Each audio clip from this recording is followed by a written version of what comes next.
Yes! Bonjour et bienvenue dans cette nouvelle vidéo. Alors aujourd'hui, je suis super content parce que je viens d'acheter du nouveau matériel. C'est un matériel que vous avez déjà vu sur ma chaîne, j'en avais fabriqué un, mais en fait, j'avais envie d'avoir le vrai, le truc fait pour. Alors on va monter ça tout de suite.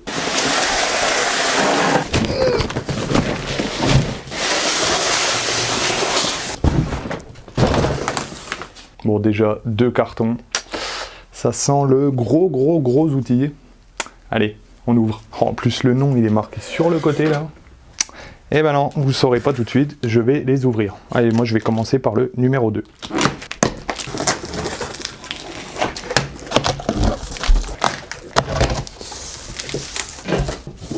Voilà, j'ai acheté une grosse plaque rouge.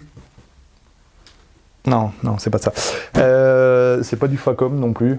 J'ouvre le deuxième et je pense qu'on va tout étaler parce que là, il y a un volume de fou. Je vous coupe la vidéo au moment où on ouvre le carton et on va voir ce qu'il y a dedans. Je me demande si c'est autorisé quand même ça sur YouTube. On devrait peut-être le mettre dans les conditions de lecture. Vous savez, les conditions qu'on lit pas. Je pense que ça devrait être noté. Bon, je voulais vous parler d'une petite chose. Si vous suivez mes réseaux sociaux, vous avez dû voir que dimanche, j'étais à Agondange. Donc j'y suis allé avec Anthony, on s'est rejoint là-bas et on est allé participer au rassemblement de voitures américaines auquel François de la chaîne Garage Bagnole et Rock'n'Roll participait, et en plus il faisait sur le rassemblement une rencontre abonnée. Donc je voulais vous partager 2-3 images que je vous mets tout de suite.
Bon lui qu'est-ce qu'il fait on a des voitures quand même de dingue autour de nous et il kiffe les 4L. J'adore les 4L, c'est une de mes voitures préférées, c'est une de mes premières voitures. Bave sur des 4L. Je sais même pas pourquoi vous vous abonnez à sa chaîne. Je peux te baver dessus aussi. Hein. Oh là là. Bon maintenant il bave sur autre chose, là c'est un peu plus compréhensible. Il y avait des voitures de malades. Comme vous le savez, j'adore les voitures américaines. Je rêverais d'avoir une vieille Ford Mustang à restaurer. Donc là-bas, c'était le plaisir des yeux. Il y avait de tout. Il y avait même de la Peugeot 205 GTI, 309 GTI. C'était vraiment cool. En plus, la première fois qu'on se rencontrait avec Anthony de Cars & Mecha. Alors, super sympa. On a fait un petit live sur sa chaîne. C'était vraiment génial, en plus de partager à 2 sur une chaîne, j'avais jamais fait, mais c'est vraiment cool. Donc ça c'est à refaire. Anthony, je pense que tu vas regarder la vidéo. Et il y avait François, donc de la chaîne Garage Bagnole et Rock'n'Roll. J'avais jamais vraiment discuté avec lui, à part par mail de temps en temps. Et en fait, c'est un dingue. Il est pareil que sur ses vidéos en réel. Donc vraiment, il est génial. Et François, si tu regardes la vidéo, c'est pareil, je te remercie grandement de la journée, c'était super sympa. Je remercie aussi toutes les personnes qui sont venues, donc il y avait plein de personnes qui sont venues, puis qui sont venues nous dire bonjour, comme ça, c'était vraiment cool, c'était la première fois où je faisais vraiment une rencontre, alors c'était pas la mienne de rencontre abonnée, mais je participais à une rencontre abonnée, et c'était vraiment super sympa. On a discuté bagnole toute la journée, on a vu des bagnoles de dingue. Journée super cool. Et j'ai aussi oublié de parler de quelqu'un, je m'en suis rappelé en fait quand j'ai commencé à monter le matériel, il est juste là, c'est pour ça que j'ai tourné la caméra. J'ai rencontré donc aussi sur le rassemblement automobile Tintin Bidouille, donc une chaîne YouTube, je vous conseille d'aller la voir. Ce mec là est vraiment super intéressant, donc encore une belle rencontre sur ce rassemblement. Bon allez, maintenant j'arrête de vous faire attendre, on reprend l'ouverture du carton de cet outil qu'on va monter tout de suite. Voilà, je pense que vous savez ce que c'est, toutes les pièces sont au sol, quand on voit les deux ronds là-bas dans mon dos, hop, on sait tout de suite, hein, c'est une sableuse. Vous allez très certainement me demander pourquoi j'ai acheté une sableuse alors que j'en avais fabriqué une. Je vais vous expliquer tout ça à la fin, mais voilà, j'avais vraiment envie d'en acheter une. Ça commence déjà bien, il n'y a pas de notice. Je vais m'amuser, je sens que je vais bien m'amuser. Alors dedans, il y a le pistolet. Ce pistolet, vous l'avez déjà certainement vu. C'est des pistolets de sablage hein, de base. Donc il y a le tuyau plus le pistolet. C'est cool qu'ils leur donnent quand même. Il y a du téflon, ça doit être pour les raccords. Il y a l'alimentation, parce qu'il y a une petite lampe dedans, donc c'est vraiment cool aussi. Qu'il y ait une lampe, parce que c'est ce que j'avais vu sur la mienne, c'est ce qui manquait. Bon, l'emballage des vis est pas top, tout est tombé dans le fond du carton, mais on va faire avec. Alors, je pense que la grille, elle va dedans. Ça, les triangles là, ça doit être le cône qui va au fond de la sableuse, parce que vous savez qu'une sableuse, elle a un cône, et ce cône, il permet en fait de récupérer le sable au fond. Je vais être obligé de regarder sur Amazon les photos de ce que j'ai commandé pour être sûr de comment ça se monte. Voilà à quoi ça doit ressembler normalement. Je vais m'amuser, je crois. Là, je vois pas du tout comment je vais réussir à faire. Bon allez, je vous mets un timelapse. Je vais monter ça. On va y arriver.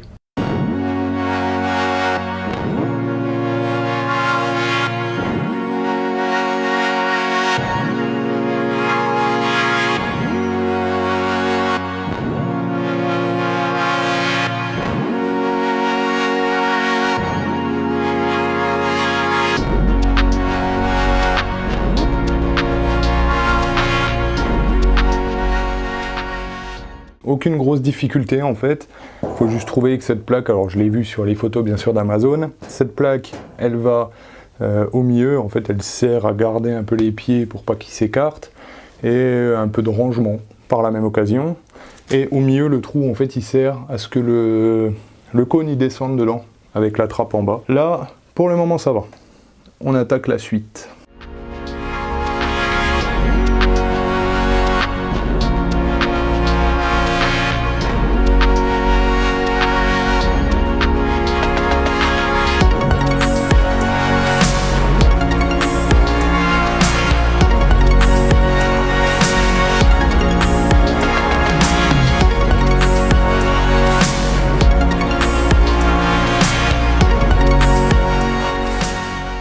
Bon, je sais pas du tout si je m'y prends bien. Vous avez vu, j'ai monté les pieds, la tôle. Après, j'ai monté un peu le caisson et le caisson sur les pieds. Je pense qu'on peut monter le caisson vraiment tout seul et après monter les pieds. Comme je vous dis, j'ai pas de notice, donc je fais un peu à l'arrache. Ça a l'air d'aller pas trop mal. On continue comme ça et normalement, ça devrait y aller. Sur toute la hauteur, il y a un joint là qui est juste derrière, on voit la trace juste là.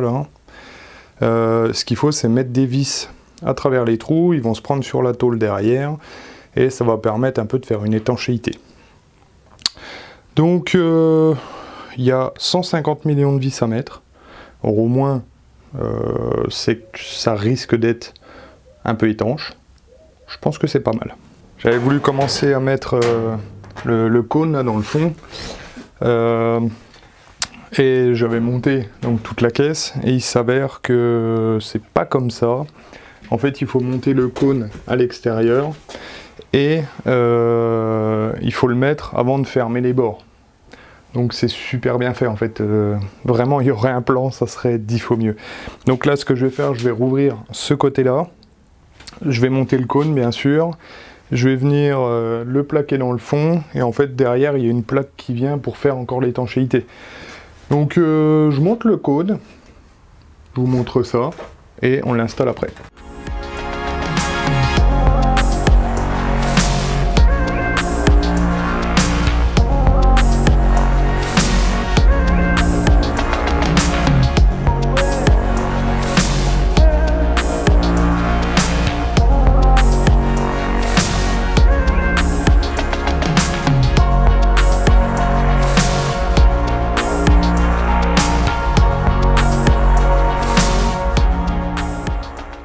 Le cône est fini, j'ai remis toutes les vis qui allaient tout autour.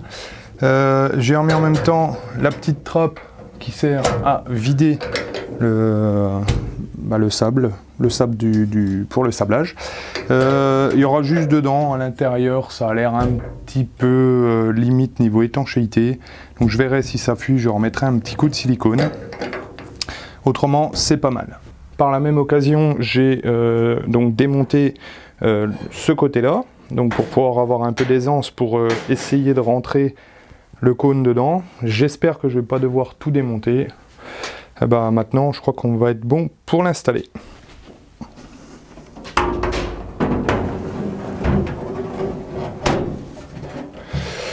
Alors, est-ce que ça va le faire ?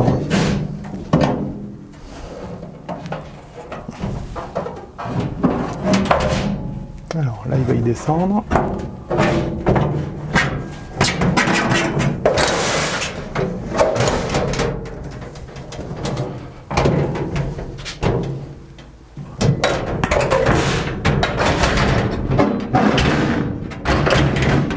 Voilà. Alors, dites-vous, si la peinture extérieure elle est un peu rayée là, c'est pas un problème. Hein. De toute façon, le sablage, il va tout décaper. Hein. Donc là, on s'en fiche totalement. Ensuite, il y a cette plaque à mettre. Donc ça, c'est le support de grille. Il y aura une petite grille à poser par-dessus pour éviter que les pièces passent à travers. Sauf que je pense que ça doit être un ingénieur qui a créé ça. Parce qu'ils ont mis de la mousse pour l'étanchéité tout autour, là. Mais en fait, à travers, il y a des trous pour passer les grandes vis. Et ben, il n'y a pas les trous. Donc, il faut s'amuser à les retrouver. Un coup de chance, c'est qu'ils mettent cette petite tôle là, donc c'est une petite tôle en acier, hein. Et en fait quand on la met, on arrive à retrouver les trous parce qu'elle aussi, elle est équipée de trous. Donc je vais tout glisser dedans.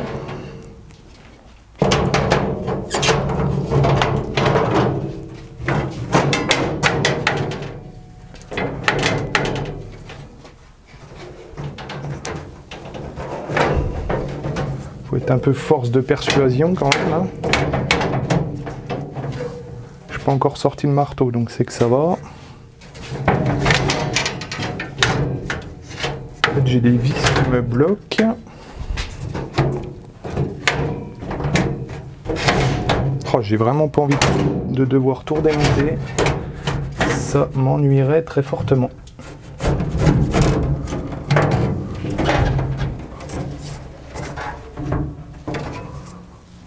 J'ai une vis qui est dans le coin là qui m'embête. Donc je vais l'enlever.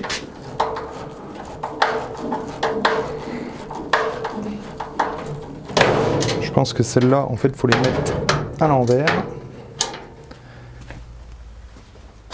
Donc moi je l'avais mis avec l'écrou à l'intérieur, donc la vis ressortait un peu et ça bute sur la grille. Donc il y a celle-là, puis bien sûr celle à l'opposé à enlever. Voilà. Déjà, ça descend un peu mieux. On va pouvoir mettre la petite tôle qui va me servir de gabarit pour passer les vis. Par contre, je vais être obligé de refermer ce côté-là parce que, bah, bien sûr, après tout est serré l'un dans l'autre. Maintenant, il n'y a plus qu'à s'amuser à mettre les grandes vis qui sont fournies bien sûr avec, et bien sûr à percer les trous. Alors, je vais essayer avec un tournevis simplement. Ah bah nickel, je suis dedans. Ouais, j'ai peut-être un coup de chance là. Alors je vais toutes les mettre une par une.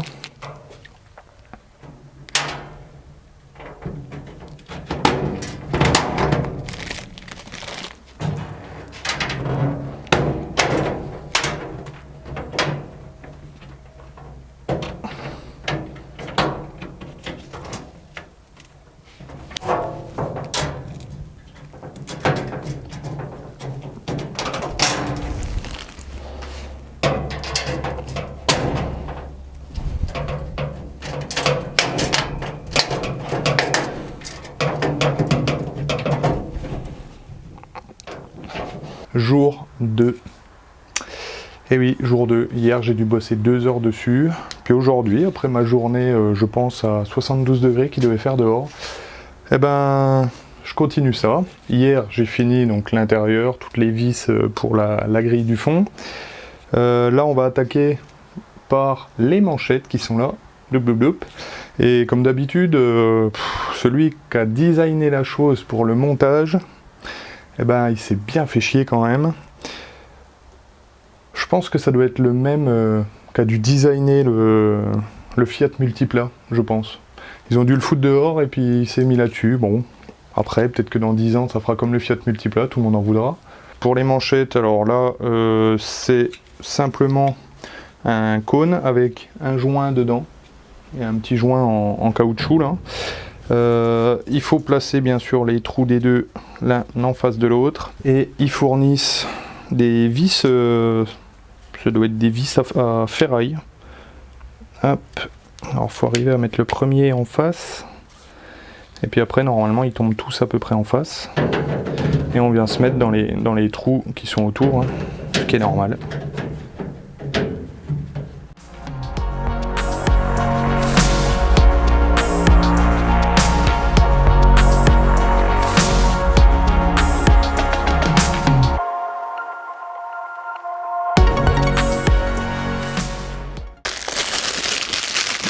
Dans le sachet, on a deux gros colliers qui vont servir à tenir les manchettes.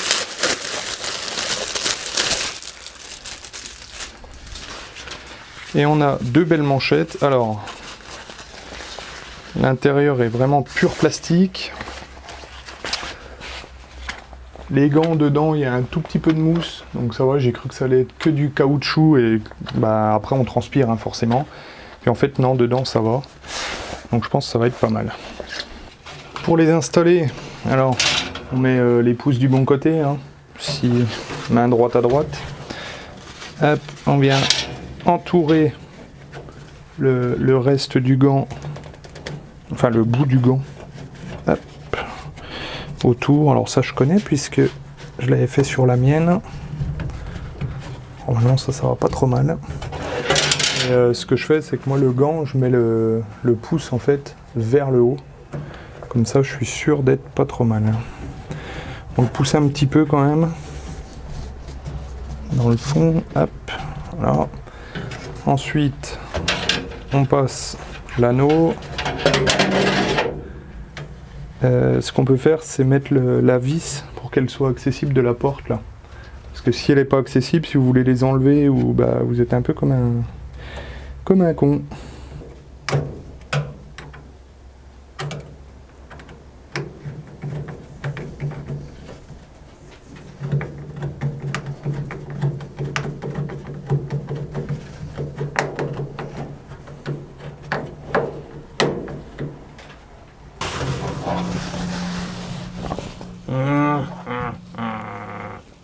Bon, on arrête un peu les conneries, là, faut continuer à monter.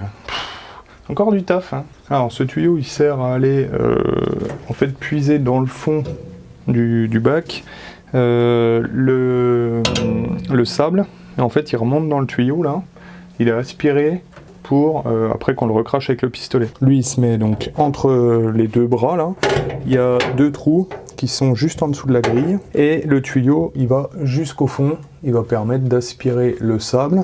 Là il y aura le tuyau du pistolet pour aller sabler. Maintenant on va pouvoir mettre la porte. Toujours le même problème de plan. Je viens de comprendre comment ça fonctionnait. Donc la porte va devant, juste là. Et il faut utiliser en fait les vis qui sont à l'arrière pour fixer sur la charnière qui est juste là. Donc je suis bon pour renlever les vis. En plus il faut que je les enlève toutes. Donc je vais m'amuser. Et refixer avec la charnière.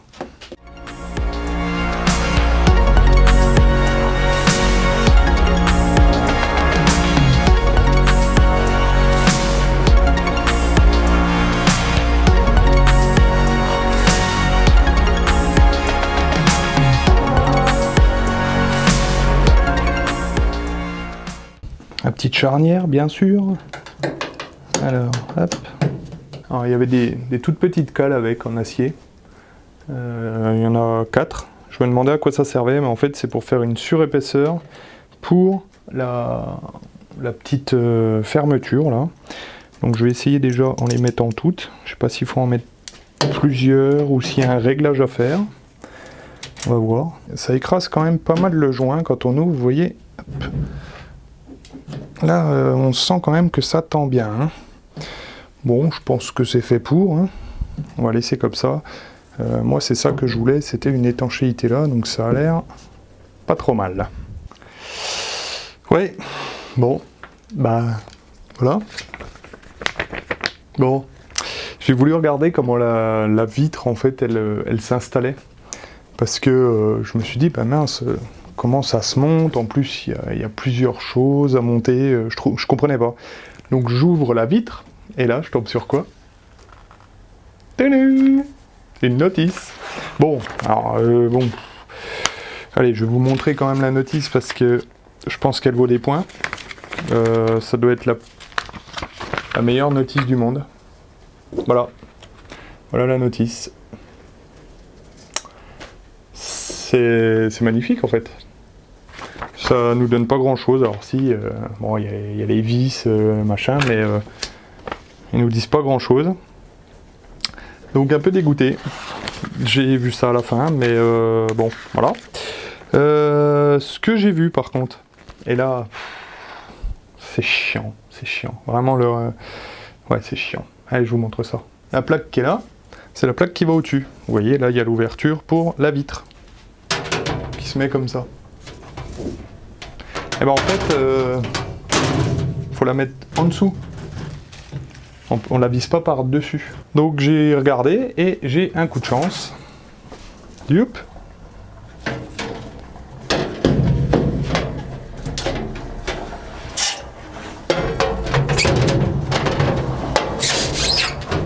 Donc là, comme ça rentre, bah, je pourrais presque la glisser là, et puis la remonter. Sauf que les gants qui se trouvent là, et ben ça frotte, ça ne passe pas. Et en essayant bien sûr de remonter la tôle, et ben qu'est-ce qui s'est passé? J'ai percé le gant, juste là. Alors bon, quand je les ai montés, je me doutais qu'ils n'allaient pas durer longtemps quand même. Parce que du petit nylon là, c'est pas top. De toute façon, c'est pas un problème. Hein. J'ai des super gants dans mon ancienne sableuse que je vais récupérer et je vais remettre à la place. Ça, c'est pas du tout un souci. Bon, bah, je suis bon pour enlever les gants. Je vais les retirer et je vais remettre les plaques et puis bah, on verra juste après. Bon, ça y est. Tout le haut est fait à peu près. Je pense qu'on est en train de terminer la chose. Maintenant, qu'est-ce qu'on va faire? Je pense qu'on va peut-être installer le néon ou des trucs comme ça, parce qu'en fait, il reste plus que ça à finir. Alors pour le néon, il y a un néon qui est fourni avec, ça c'est pas mal, parce que je me suis rendu compte que si on n'a pas de néon dans une sableuse, ça ne peut pas fonctionner. Il y a des tout petites fixations là, donc ça permet en fait de clipser le néon directement en fait sur l'arrière, hein, on va dire. Donc ça, il faut les fixer sur la partie arrière, là-bas, à l'intérieur. Donc je vais mettre ça. Et ensuite, bah, normalement, il n'y a plus qu'à clipser le néon.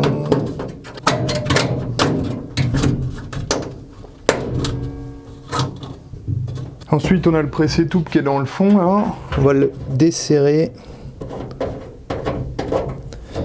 Et on va vider, parce que normalement, un pressé-toupe, on enlève ce qu'il y a dedans. On le met en fait juste pour le transport, le petit capuchon là.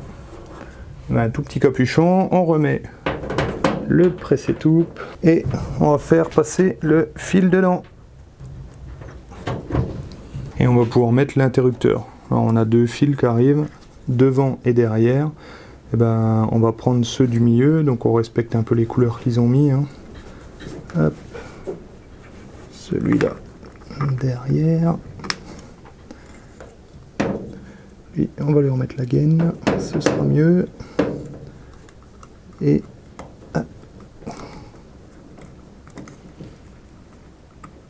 celui-là devant. Et on va pouvoir fixer la boîte comme ceci. Jour, nuit. Jour, nuit.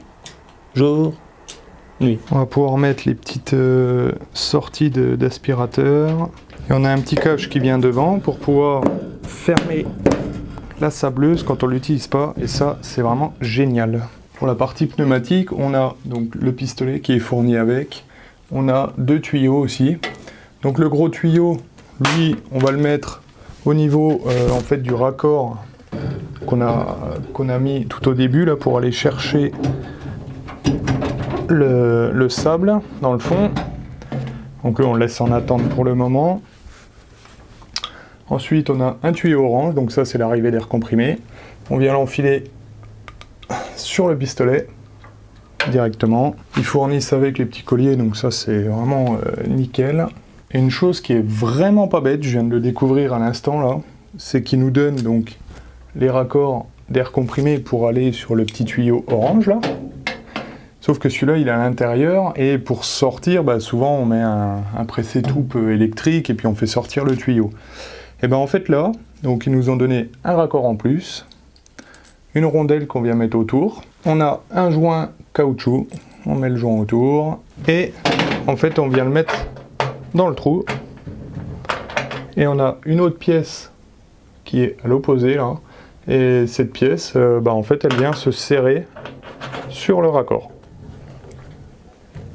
et là en fait ça nous fait une étanchéité entre l'intérieur et l'extérieur et là je trouve ça vraiment bien fait. Je vous le montre pas par contre, il faut mettre du téflon dessus, je vais le reprendre juste après. Bah, si vous devez le faire, bah, mettez du téflon. En plus il nous donne quand même un rouleau complet. Donc ça c'est vraiment pas mal, c'est pas pour ce que ça coûte, mais au moins ça évite de devoir là en acheter au supermarché, donc c'est bien. Ensuite on a un autre raccord qu'on peut mettre hop, à la sortie et venir connecter le tuyau. Le seul problème c'est que ces raccords sont vraiment tout petits. Voilà la taille du raccord, on peut voir que c'est vraiment du tout petit raccord. Normalement, dans une sableuse, il faut être en débit, en fait, au maximum du débit qu'on pourra avoir. Donc là, moi, je pense que ça, je vais peut-être pas le garder. Je vais essayer quand même avec, pour voir, hein, on ne sait jamais, mais je vais peut-être pas le garder. Ça, on verra ça dans une prochaine vidéo.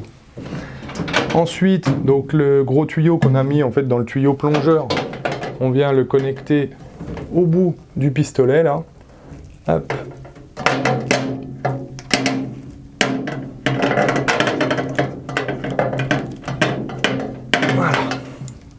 Sur la partie avant, c'est ce qui va en fait chercher le sable là et il est propulsé avec l'air comprimé qui passe là et qui fait un effet Venturi. Le tuyau orange, alors bien sûr on met le petit collier qui est fourni avec, toujours, et on vient le connecter de l'autre côté de ce tuyau là, à l'intérieur. Voilà. Donc là après on peut mettre un raccord, donc moi je vais mettre celui-là pour essayer. Ou autrement, je mettrai mon raccord air comprimé que j'ai sur tous mes appareils, hein, du standard, et je viendrai mettre de l'air dedans. Il nous reste encore la vitre au-dessus à faire, et on aura fini. Mais là, moi, ce soir, je vais arrêter là pour le moment. Vous, de toute façon, c'est dans 3 secondes à peu près. Donc on se retrouve juste après. Donc voici le 3e jour. Bon, bah il reste plus grand chose, à part à mettre la vitre qui est dessus. Alors, pour la vitre, il y a le cache de finition, ça on le met en dernier bien sûr. Il y a un plexi, et juste en dessous il y a une vitre. Et cette vitre, alors je sais pas si on va bien le voir, si là on le voit bien, on voit que l'aspect est un peu bizarre. En fait c'est un film de protection. Ça c'est super important d'en avoir un, parce que comme je vous ai montré dans une vidéo précédente, le sable quand il tape les pièces, il vient taper aussi le verre. Et c'est ce film-là qui va vous protéger votre verre. À la place de changer le verre, vous changerez juste le film de protection. Donc il faut mettre, bien sûr, le film de protection vers le bas. On va à peu près le centrer. Hein. Hop. Ensuite, on va mettre le plexi. Alors, pourquoi ils mettent du plexi, ça, je ne sais pas. J'ai pas trouvé le pourquoi du comment. Voilà. Et on va mettre le cache de finition. Voilà. Bon bah après, hein, comme vous le savez, il y a toutes les vis à mettre. J'en aurais mis de la vis quand même sur cette sableuse.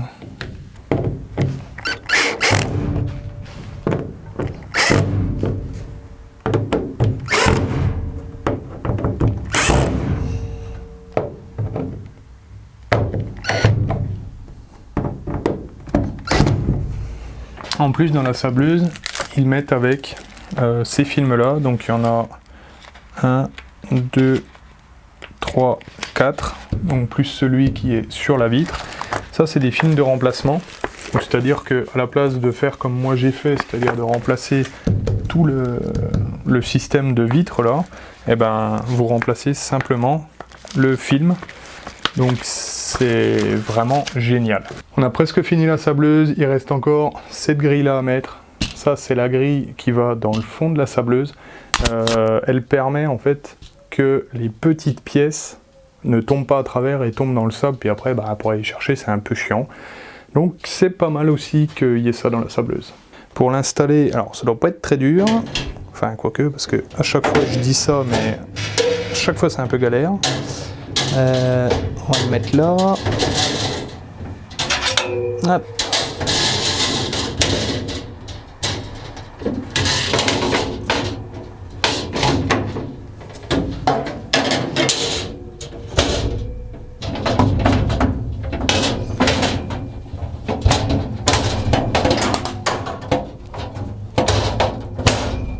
Voilà.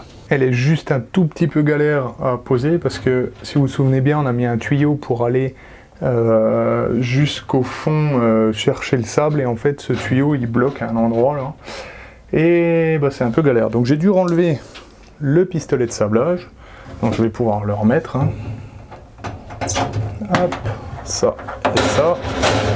Bon, bien sûr, j'aurai les colliers à remettre, hein, tout ça. Mais je vais pas vous le faire en vidéo, ça va pas vous servir à grand chose, hein, c'est un collier. Je vais vous montrer maintenant un petit peu toute la sableuse, parce qu'elle est vraiment pas mal. Alors bien sûr, la porte, hein, hop, la grille qui est dans le fond. Vous voyez le tuyau qui m'embêtait, c'était lui là. Alors pour le passer, il a fallu que je force un petit peu, mais en fait ça a l'air de maintenant maintenir la grille, je peux pas la bouger. C'est pas plus mal, c'est même vraiment bien. Bon, après on avait un simple pistolet de sablage, hein. Ça je vous l'ai montré. Je viens de mettre l'alimentation de la lampe, donc là, hop, on peut allumer. Et voilà comment on voit à l'intérieur. Donc c'est vraiment obligatoire, un éclairage quoi. Je me suis rendu compte de ça dans la mienne, c'est ce qui me manquait, parce qu'il y a un moment en fait on se colle à la vitre tellement on voit plus. Et parce que forcément la vitre elle est un peu sablée, et donc un éclairage c'est vraiment un gros plus. On peut voir la trappe en bas qui est ouverte, donc là je vais pouvoir mettre mon sable ou mes billes d'aérogommage. Donc les deux gants que je vais devoir remettre, mais bon ça va pas prendre longtemps. Quand je vais enlever l'ancienne, je pourrais remettre celle-là. En dessous la trémie, donc elle, je pense qu'elle doit contenir 50 kg de sable, donc là il va falloir que j'en rachète je pense. Et bien sûr en dessous on a la fermeture du bac.